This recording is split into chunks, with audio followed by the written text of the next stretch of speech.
Good evening, I'm Dennis Ward. Welcome to APTN National News. We start tonight in Quebec, where Pope Francis is wrapping up the second stop on his tour. Survivors are asking, is the Pope's apology helping or reopening old wounds? Here's Lindsay Richardson with more.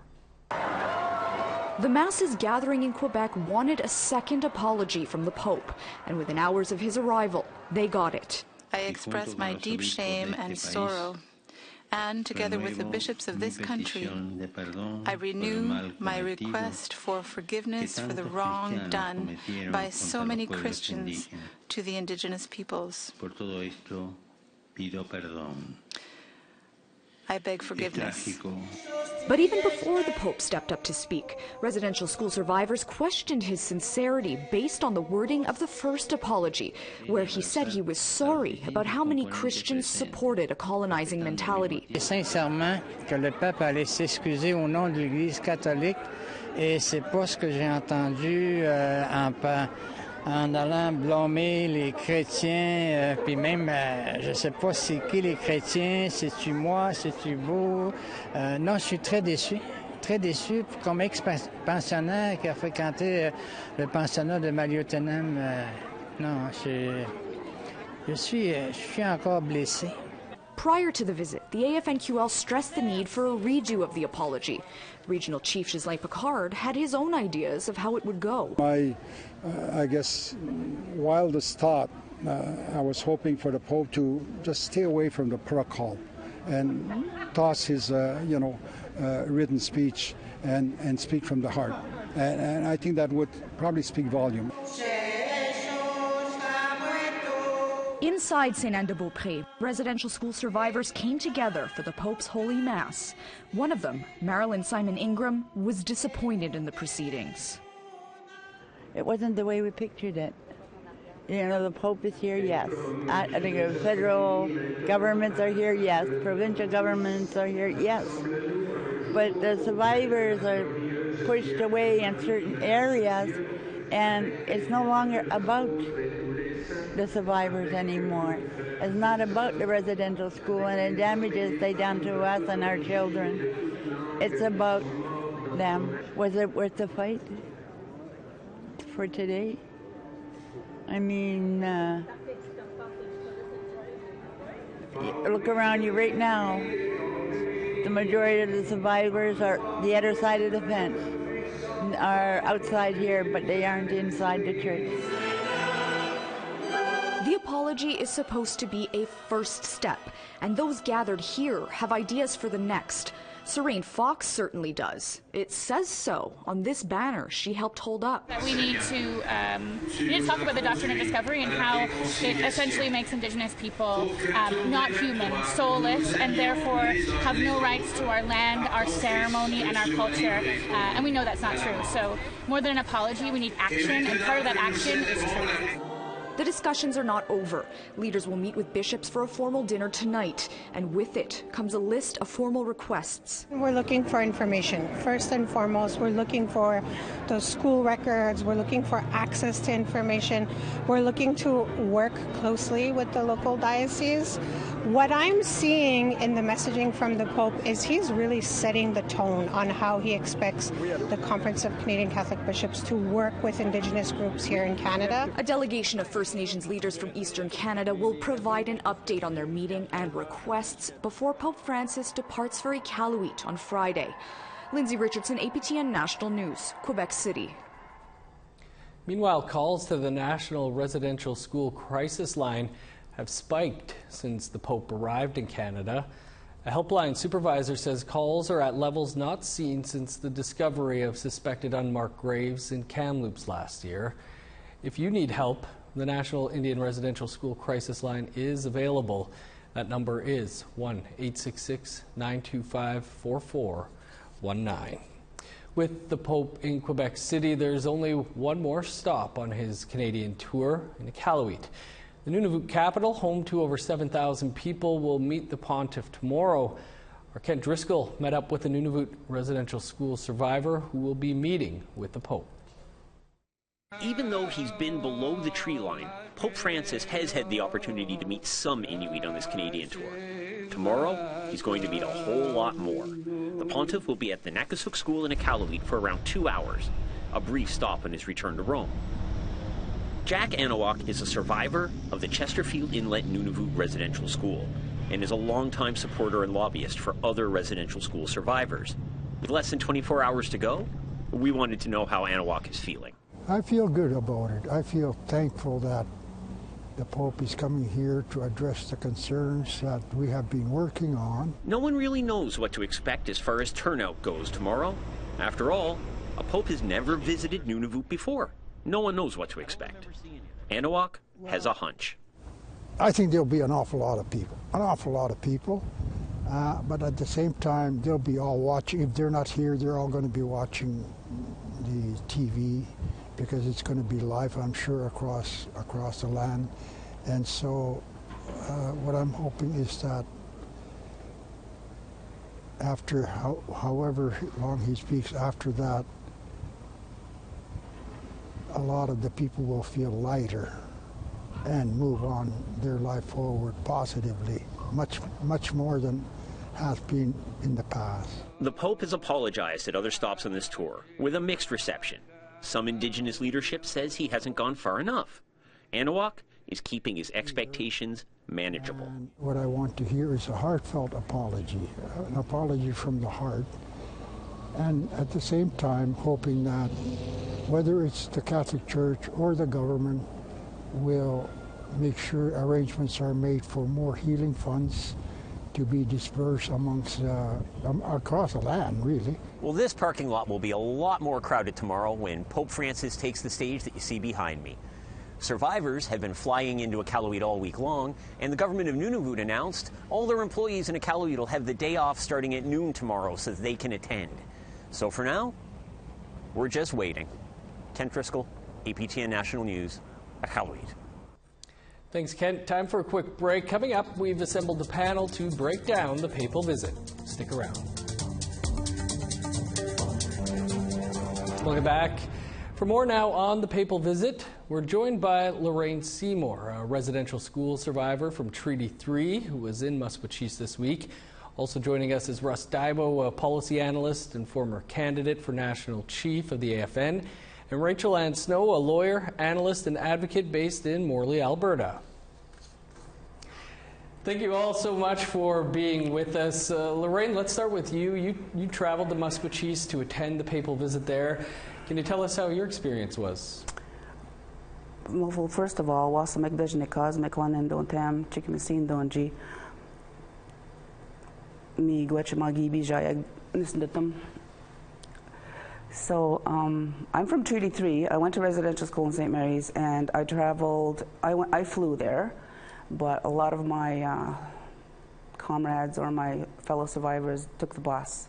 So there was 16 of them that took the bus. It was a long drive. But we had a good experience being together. That's the thing for me. The healing of being with the people I went to residential school with was really, really healing for me. Hearing my brother tell me he loved me for the first time in my life, because we had to be separated in school, right? And our relationship's been fragmented for our entire life. And for me, that's the thing, is to heal those relationships. Having fun with my fellow students on the bus, going to go see the Pope was really, for me, it was we were giggling because it changed the whole memory of being on the bus when we were little kids together, because that was a really bad memory, and we shifted that memory into a positive one where we're excited and happy to be given space for our voice to be centered, which is why I felt compelled to come on here, because I feel like our voices are being kind of put aside and displaced, and I wanted to speak to that. We need to be centered. Our experiences need to be centered. Our healing experience need to be centered. Our political takes on whether the Pope and the feathers and the headdress doctrine of discovery should come after us, speaking our minds. That is why I'm here, Miigwech. Rachel, you've been one of the people of many people who have been critical of the visit, especially that gifting of the headdress to the Pope by Wilton Littlechild. Why did that not sit well with you? Good afternoon to all my relatives and relations. One of the things I think that we need to remember as First Nation Indigenous people, that this cry or this the outcome of the Pope's visit, one of the things that it was to showcase or to bring the Pope to apologize and to finally take accountability for all of the outstanding intergenerational harms, the things that we still would deal with on reserve or in our communities. We have a lot of we still have a lot of trauma that we're dealing with our people.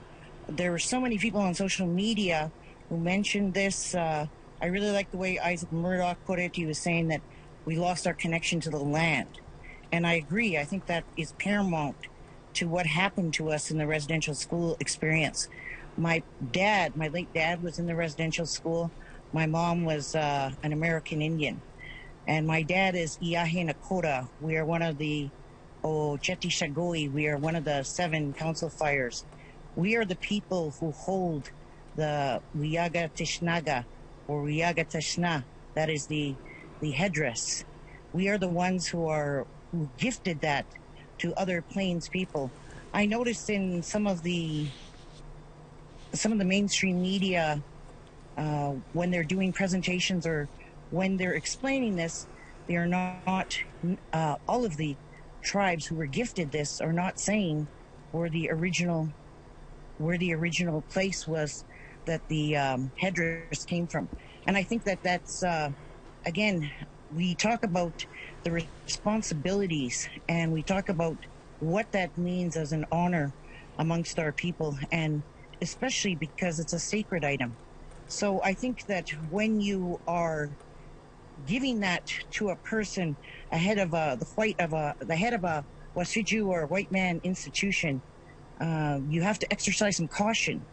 It can't be a whimsical, at the last moment, not a consensus-driven act. It has to be done with deliberation, with care, and especially with acknowledgement from our people. Because when that was elevated to something that happened on a world stage, it looked like it represented all First Nation people. And that I took severe issue with, because not all our people were in favor of the Pope coming. We're not in favor of asking for an apology, and we're not in favor of sort of kowtowing to the Roman Catholic Church. I think it could have been done with our spirituality showcased to show that we still have our ways, despite the Roman Catholic Church. So I think that you're going to find that among the spectrum of survivors and the children of survivors, the way we were taught, the way we were brought up, the way we understand our clan or our Oyate, our people, the way we understand our responsibilities, we're going to step up on that note, and we'll continue to do that because that's who we are as a people. My people are the Iahe Nakota people in Minisni, by the mountains here in southern Alberta, and that's who will remain. Russ, the Pope's about 2/3 of the way through this papal visit or so far. What's your take on the visit so far? Well, you know, my grandmother went to residential school in Ottawa with the Grey Nuns, and some of my father's siblings also went to residential school, and it affected, you know, our family relationships because they all struggled with alcohol from their experiences at residential school. And that, of course, affected me growing up.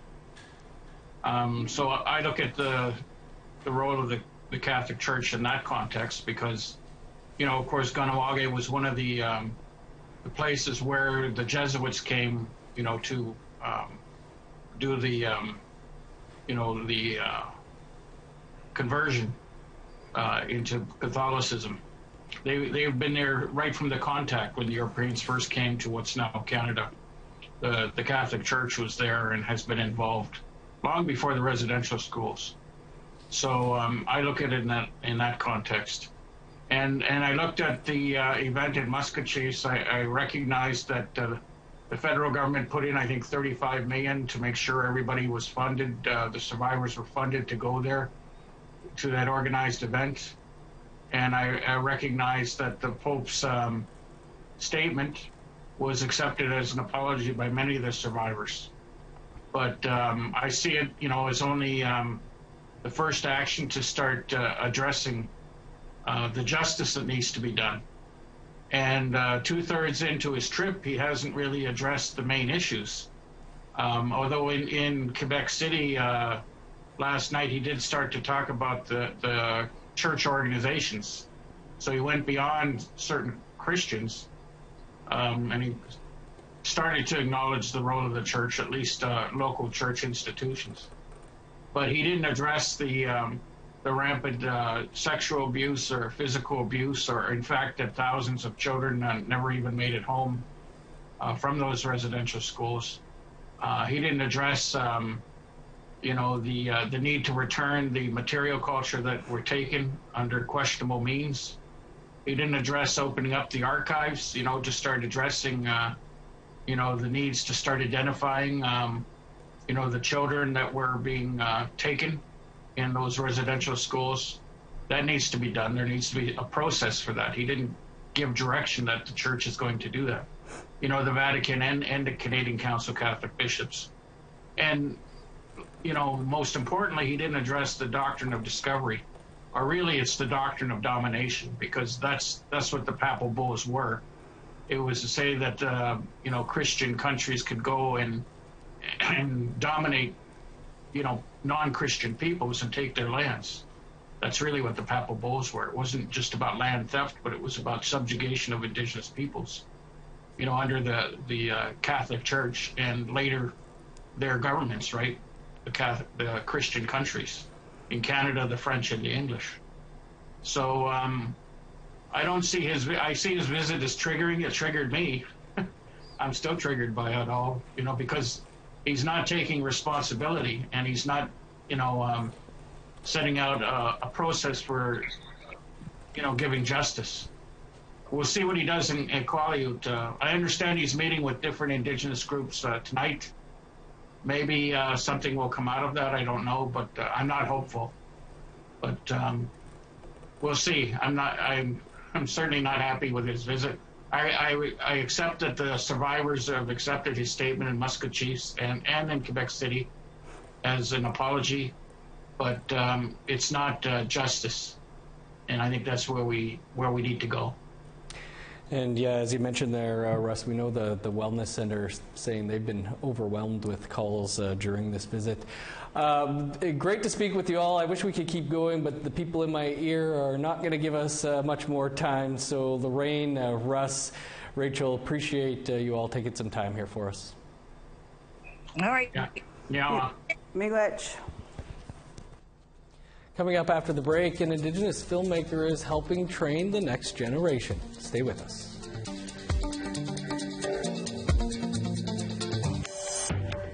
Welcome back. Time now for our photo of the day. And here's a great shot from our Charmaine Straker, the Esplanade Real footbridge in Winnipeg, lit up at night. Thank you, Charmaine. That's a beautiful picture. If you want to be featured as our photo of the day, email your shots to share@aptnnews.ca along with a name, location, and description. Now let's take a look at Friday's weather forecast. Starting on the East Coast, 21 with showers in Halifax, 28 and rain in Fredericton, 23 with rain in Kuujjuaq, 16 and cloudy in Nain, 26 in Montreal, 20 with showers in Val-d'Or, 26 and rain in Sault Ste. Marie, rain and 23 for North Bay, 26 in Thunder Bay, cloudy and 24 in Sioux Lookout, 19 with showers in Churchill, 26 in God's Lake, sunny and 27 for Winnipeg, Brandon and Dauphin, sun's out and 30 in Regina, 34 in Saskatoon, 30 with showers in Meadow Lake, 25 and rain in La Ronge. In northern Alberta, rain and 32 for Grand Prairie, 24 with showers in Fort McMurray. 31 in Edmonton, 35 with rain in Lethbridge. 29 in Victoria, sunny, and 38 in Kamloops. 30 for Prince George, 31 in Smithers. 18 in Old Crow, 21 for Whitehorse. 21 in Yellowknife, rain, and 19 in Norman Wells. 5 with showers in Sax Harbor, 9 for Paulatuck. 14 in Baker Lake, showers, and 20 in Arviette. 8 in Resolute, 5 in Arctic Bay.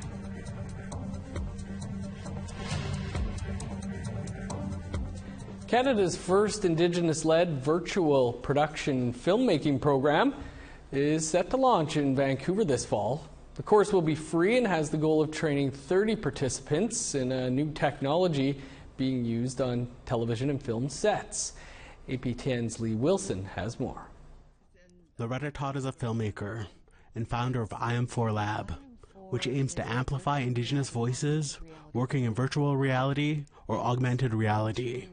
They announced the launch of an Indigenous-led virtual production filmmaking program, which will be offered online and with in-person lessons at Emily Carr University in Vancouver. So it's a great opportunity for our people to be able to get there at the beginning, be able to get into these really, good paying jobs in this new digital world. And at the same time, it allows us as filmmakers and storytellers to be able to use these technologies to be able to tell our stories in our unique way. 30 participants will get trained in virtual production, which replaces the green screen by using computer-generated images on large LED screens, real-time processing, and augmented reality together, creating a new way of filmmaking for television and film. Todd says they're working on getting a micro-credential for the program to help participants with new jobs or education goals.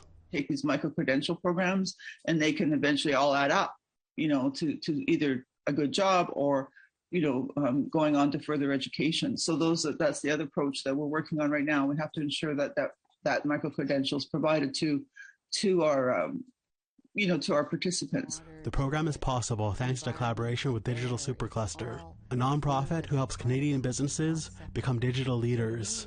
They invested over $500,000. Loretta Todd is hopeful that this new virtual production program will help more Indigenous creatives find their way into new roles on film sets. We're equal partners. We're not playing catch up. We're not, people who are, just there because of some kind of concession. We're actually full participants that have every right to be there like anybody else, and that we can, compete with everybody there. Lee Wilson, APTN National News, Kitimat. If you can get free training from Loretta Todd, you should take that. That is all the time we have for your APTN National News for this Thursday. For much more, you can visit our website, aptnnews.ca, and you can head over to our YouTube page to watch all of the papal visit coverage. We'll leave you with some of that tonight. I'm Dennis Ward. Thanks for being with us. Have a great night.